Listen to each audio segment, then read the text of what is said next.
ಚಿಂತನ ಸಿರಿಯ ವೈಚಾರಿಕ ಒಕ್ಕಳಿಗ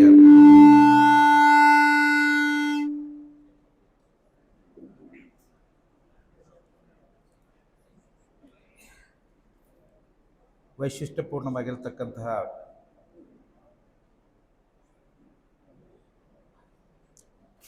ಒಂದು ಮಾನವ ಜನ್ಮ ಮತ್ತು ನೆಲದ ಋಣ ಅನ್ನುವಂಥ ಗೋಷ್ಠಿ ಬಗ್ಗೆ ಸೈಯದ್ ಅಲಿಯವರು ಭಾಳ ಆಧ್ಯಾತ್ಮಿಕವಾಗಿ ಭಾವೈಕ್ಯತೆವಾಗಿ ಮಾತನಾಡಿದರು. ಮಾತ್ರ ಸ್ವರೂಪಿಗಳು ಹೌದು, ನನ್ನ ಪಿತೃ ಸ್ವರೂಪಿಗಳು ಆಗಿರ್ತಕ್ಕಂತಹ ನನ್ನ ಪೂಜ್ಯ ಅಣ್ಣನವರಿಗೆ ಈ ಸಂದರ್ಭದಲ್ಲಿ ಅವರಿಗೆ ಪಣಮಟ್ಟು ಆಸೀನರಾಗಿರ್ತಕ್ಕಂಥ ಎಲ್ಲ ಚಿಂತನ ಸಿರಿಯ ಬಳಗದವರೇ, ಆರಂಭದಲ್ಲಿ ಒಂದು ಮಾತು, ಆಧುನಿಕ ಸರ್ವಜ್ಞ ಡಿ ವಿ ಗುಂಡಪ್ಪನವರು ಒಂದು ಮಾತು ಹೇಳ್ತಾರೆ. ಹುಲ್ಲಾಗು ಬೆಟ್ಟದಲ್ಲಿ ಮನೆಗೆ ಮಲ್ಲಿಗೆಯಾಗು, ಕಲ್ಲಾಗು ಕಷ್ಟದಲ್ಲಿ ವಿಧಿ ಮಳೆ ಸುರಿಸಿ ಮಂಕುತಿಮ್ಮ. ಎರಡು ಅವರ ಶಬ್ದಗಳನ್ನು ನಾವು ಅರಿತುಕೊಂಡ್ರೆ ಇವತ್ತಿನ ಈ ವೈಚಾರಿಕ ಒಕ್ಕಳಿಯ ಸಮಾರಂಭ ವೈಶಿಷ್ಟ್ಯಪೂರ್ಣ ಅನ್ನುವಂಥ ಮಾತನ್ನು ಇಲ್ಲಿ ನಾನು ಸಾದರಪಡಿಸ್ತೀನಿ.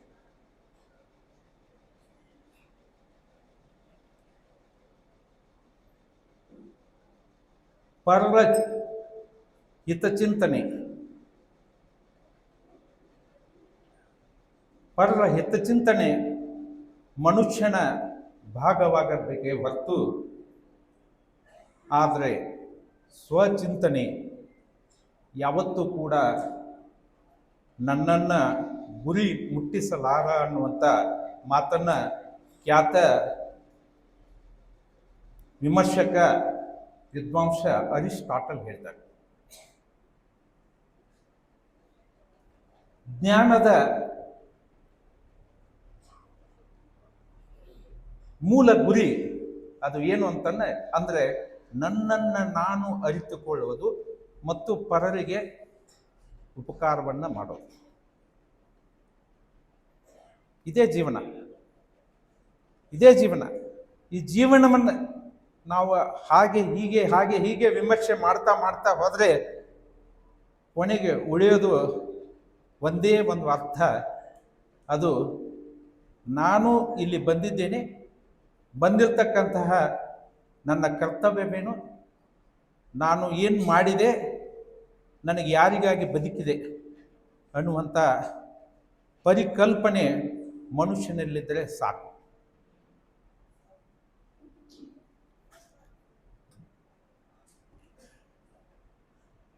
ಮಾನವ ಜನ್ಮ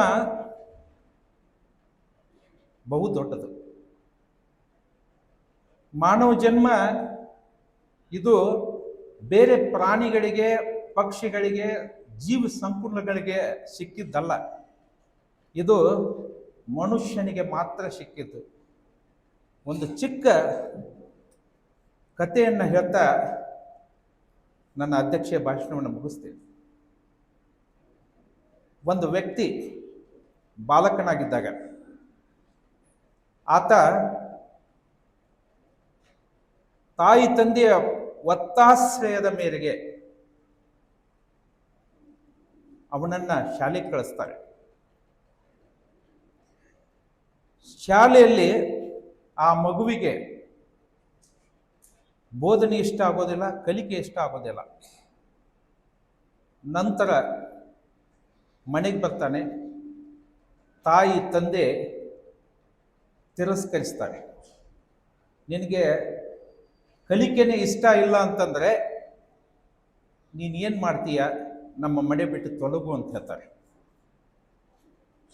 ಆವಾಗ ಇನ್ನೇನು ನನಗೆ ತಾಯಿ ತಂದೆನೂ ಕೂಡ ನನ್ನ ಮನೆ ಬಿಟ್ಟು ಹೋಗಂತಿದ್ದಾರೆ, ನನ್ನ ಬದುಕು ಹೇಗೆ, ಇನ್ನು ನನ್ನ ಬದುಕಿನಲ್ಲಿ ನಾನು ಇದ್ದು ಪ್ರಯೋಜನವಿಲ್ಲ ಅಂತ ಹೇಳಿ ಒಂದು ನದಿಯಲ್ಲಿ ಹಾರಬೇಕು, ನನ್ನ ಜೀವ ಮುಗಿಸ್ಬೇಕು ಅಂತ ಹೇಳಿ ಆ ಮಗು ಹೋಗ್ತಾನೆ. ಪ್ರಾಯಶಃ ಆ ಮಗುವಿನ ವಯಸ್ಸು ಬರೀ 10 ವರ್ಷ. 10 ವರ್ಷದ ಮಗು ಹೋಗ್ತಾ ಹೋಗ್ತಾ ಅಲ್ಲಿ ನೋಡ್ತಾನೆ, ಒಂದು ನಾಯಿ ಒಬ್ಬ ಯಜಮಾನ ಬ್ರೆಡ್ ಕೊಟ್ಟು ಆತನನ್ನ ಅದನ್ನ ಆ ಮುದ್ದಿನಿಂದ ನಾಯಿ ಸಾಕೋದನ್ನು ನೋಡಿ ಆ ಮಗು ಅಂತದೆ, ಆ ನಾಯಿ ಜನ್ಮ ಆದ್ರೂ ನನಗೆ ಬರಬೇಕಾಗಿತ್ತಲ್ಲ, ನನಗೆ ಯಾಕೆ ಬರಲಿಲ್ಲ ಅಂತೇಳಿ. ಅವಾಗ ಒಂದಿಷ್ಟು ನೋಡ್ತಾ ಇರ್ತಾನೆ, ಒಂದು ನಾಯಿಗಳ ಹಿಂಡು ಬರುತ್ತೆ. ಆ ನಾಯಿಗಳ ಹಿಂಡು ಬಂದು ಆ ನಾಯಿಯನ್ನ ಕಚ್ಚಲಿಕ್ಕೆ ಪ್ರಾರಂಭ ಮಾಡುತ್ತೆ. ಕಚ್ಚಲಿಕ್ಕೆ ಪ್ರಾರಂಭ ಮಾಡಿ ಮಾಡಿ ಆ ನಾಯಿಗೆ ಹಿಂಸೆ ಕೊಡೋದನ್ನು ನೋಡಿ ಆ ಮಗುವಿಗೆ ಒಂದು ಅನಿಸತ್ತೆ. ಏನು ಅನಿಸತ್ತೆ ಅಂತಂದ್ರೆ, ಇಲ್ಲಿ ಅದು ಬಲಹೀನ ಆಗಿದೆ, ಆ ನಾಯಿಗೆ ಇಲ್ಲಿ ಜಾಗ ಇಲ್ಲ, ಸ್ಥಳ ಇಲ್ಲ, ಹಾಗಾದ್ರೆ ನಾಯಿ ಬದುಕು ಹೇಳುತ್ತಿರೋದು ನಾಯಿ ಜನ್ಮ ನನಗೆ ಬೇಕಾಗಿಲ್ಲ ಅಂತ ಹೇಳುತ್ತೆ. ಹಾಗೆ ಮುಂದೆ ಮುಂದೆ ಸಾಗತ್ತೆ. ಸಾಗಿದಾಗ ಒಂದು ದೊಡ್ಡ ನದಿ ಬರುತ್ತೆ. ಆ ನದಿಯಲ್ಲಿ ಸಾಕಷ್ಟು ಜಲಚರಗಳು ಆಕ್ರಮಿಸಿಕೊಂಡಿರುತ್ತೆ. ಅದನ್ನು ನೋಡಿ ಮಗುವಿಗೆ ಆನಂದ ಆಗತ್ತೆ. ಅಬ್ಬಾ, ನಾನು ಇಲ್ಲೇನಾದರೂ ಒಂದು ಮೀನು ಅಥವಾ ಒಂದು ಏನಾದರೂ ಆಗಿದ್ದರೆ ನನ್ನ ಜೀವನ ಇದಕ್ಕಿಂತ ಸಾರ್ಥಕವಾಗ್ತಿತ್ತು, ನಾನು ಯಾಕೆ ಆಗಬಾರ್ದು ಅಂಥೇಳಿ ನೋಡ್ತಾ ನೋಡ್ತಾ ಆ ನದಿಯಲ್ಲಿ ಗಮನ ಹರಿಸ್ತಾನೆ ಬಾಲಕ. ಅಲ್ಲಿ ಆ ಬಾಲಕನಿಗೆ ಗೊತ್ತಾಗತ್ತೆ, ಸಣ್ಣ ಮೀನುಗಳನ್ನು ದೊಡ್ಡ ಮೀನುಗಳು ತಿಂತಾ ಇರೋದನ್ನು ನೋಡುತ್ತೆ. ಆವಾಗ ಅನಿಸ್ತತ್ತೆ, ಈ ನದಿಯಲ್ಲಿ ಕೂಡ ನಾನು ಬದುಕೋಕ್ಕಾಗೋದಿಲ್ಲ. ಯಾಕಂತಂದರೆ ಇಲ್ಲೂ ಕೂಡ ಬಲಿಷ್ಠರದೆ. ಹಾಗಾದರೆ ಏನು ಅಂತ ಹೇಳಿ ಸ್ವಲ್ಪ ನಿದ್ದೆಗೆ ಜಾರ್ತಾನೆ ಮಗು. ಆಕಾಶದಲ್ಲಿ ಒಂದು ಗಿಡ ನೋಡ್ತಾನೆ, ಪಕ್ಷಿಗಳು ಚೆನ್ನಾಗಿ ಹಾರಾಡೋದನ್ನು ನೋಡಿ, ಅಯ್ಯ, ನಾನು ಈ ಪಕ್ಷಿ ಆಗಿ ಹುಟ್ಟಿದ್ರು ಕೂಡ ಆಕಾಶದಲ್ಲಿ ನಾನು ಆನಂದದಿಂದ ಕಾಲು ಕಳಿಬಹುದಾಗಿತ್ತಲ್ಲ ಅಂಥೇಳಿ ಕೊನೆಗೆ ಒಂದು ರಣಹದ್ದು ಬಂದು ಆ ಪಕ್ಷಿಯನ್ನು ಹಿಡಿದು ತಿಂದು ಬಿಡತ್ತೆ. ಕೊನೆಗೆ ಆ ಮಗುವಿಗೆ ಹೊಡೆದದ್ದು ಒಂದೇ, ಏನು ಅಂತ ಕೇಳಿದರೆ, ಎಲ್ಲ ಪ್ರಾಣಿ ಪಕ್ಷಿ ಪಶು ಎಲ್ಲ ಜೀವರಾಶಿಗಳು ಕೂಡ ಒಂದರಿಂದ ಒಂದು ನಾಶ ಆಗತ್ತೆ.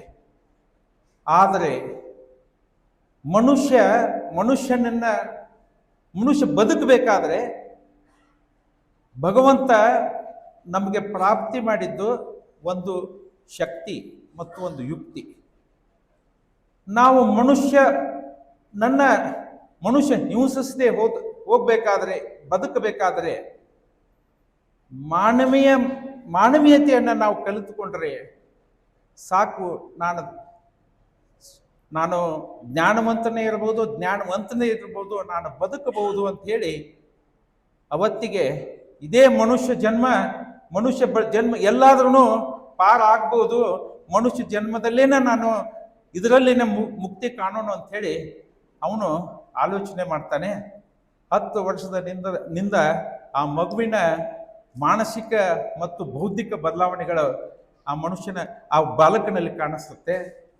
ಸುಮಾರು 26 ವರ್ಷದಲ್ಲಿ ಅದೇ ಬಾಲಕ ಏನಾಗ್ತಾನೆ ಅಂತಂದ್ರೆ, ಖಗೋಳಶಾಸ್ತ್ರ ಮತ್ತು ಗಣಿತ ಶಾಸ್ತ್ರದ ಅತ್ಯುನ್ನತ ವ್ಯಕ್ತಿ ರ್ಯಾಂಗ್ಲರ್, ಮಾನ್ ಸಾಧಕ ರ್ಯಾಂಗ್ಲರ್ ಅವನ ಜೀವನ ಚರಿತ್ರೆಯಲ್ಲಿ ಹೇಳ್ತಾನೆ, ಈ ಮನುಷ್ಯನಾಗಿ ಹುಟ್ಟಿದ್ದು ಮತ್ತೊಂದು ಯಾವ ಜೀವಿಗೂ ಇದು ಅಸಾಧ್ಯ ಅನ್ನುವಂಥ ಮಾತನ್ನು ಹೇಳ್ತಾರೆ. ತಾವೆಲ್ಲ ನೋಡಿರ್ಬೋದು, ಓದಿರ್ಬೋದು. ಆಸ್ಟ್ರೇಲಿಯಾದ ಮೆಲ್ಬೋರ್ನ್ನಲ್ಲಿ ನಿಕೋಲಸ್ ಉಜಿಕಲ್ ಅನ್ನುವಂಥ ವ್ಯಕ್ತಿ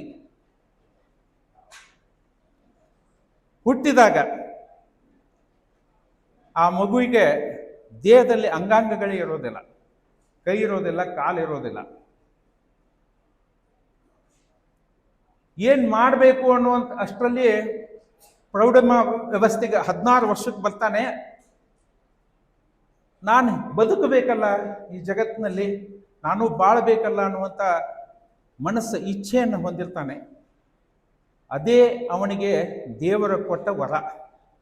ಆ ವರದಿಂದ ನೋಡ್ತಾನೆ ಒಂದು ದಿನ ಯಾವುದೋ ಒಂದು ಸಮಾರಂಭದಲ್ಲಿ ಅಲ್ಲಿ ನಡೆದಿರ್ತಕ್ಕಂಥ ಒಂದು ಸಮಾರಂಭದಲ್ಲಿ ಒಂದು ಮೋಟಿವೇಶನಲ್ ಸ್ಪೀಚ್ ಆಗ್ತಾ ಇರ್ತತೆ. ಒಬ್ಬರ ಇಂಥ ಗುರುಗಳು ಹೇಳುವುದನ್ನು ಕೇಳಿ ಅವನು ತನ್ನ ಮನಸ್ಸನ್ನು ಬದಲಾಯಿಸ್ಕೋತಾನೆ. ಮನಸ್ಸನ್ನು ಬದಲಾಯಿಸ್ಕೊಂಡು ಕೊನೆಗೆ ಸುಮಾರು 32 ವರ್ಷಕ್ಕೆ ಅವನು ಏನಾಗ್ತಾನೆ ಅಂತಂದ್ರೆ ತನ್ನಲ್ಲಿ ತಾನು ಪರಿವರ್ತನೆಯಾಗಿ ಬೇರೆಯವರಿಗೆ ಬೋಧನೆಯನ್ನು ಹೇಳಲಿಕ್ಕೆ ಪ್ರಾರಂಭ ಮಾಡ್ತಾನೆ. 28ನೇ ವಯಸ್ಸಿಗೆ ಅವನು ಒಂದು attitude is in near to the attitude ಅಂತ ಹೇಳಿ ಒಂದು ಸಂಸ್ಥೆಯನ್ನು ಹುಟ್ಟಾಕ್ತಾನೆ. ಇವತ್ತು ಅವನ ಪ್ರೇರಣಾತ್ಮಕ ಸ್ಪೀಚ್ಗಳು, ಮೋಟಿವೇಶನಲ್ ಸ್ಪೀಚ್ಗಳು ಇವತ್ತೇನಾಗಿದೆ ಅಂತಂದ್ರೆ ಜಗತ್ತಿನ ಕೋಟ್ಯಾಂತರ ಜನರ ಇವತ್ತ ಅದು ಬಂಡವಾಳ ಆಗಿದೆ. ಇವತ್ತು ಕೈ ಇಲ್ಲ, ಕಾಯಿಲ್ಲ. ಆ ಸಾಧನೆ ಮಾಡಿರ್ತಕ್ಕಂಥವರು ಒಬ್ಬರು ಮನುಷ್ಯನೇ ಅಲ್ವಾ? ಮನುಷ್ಯ ಜನ್ಮನೇ ದೊಡ್ಡದಲ್ಲ.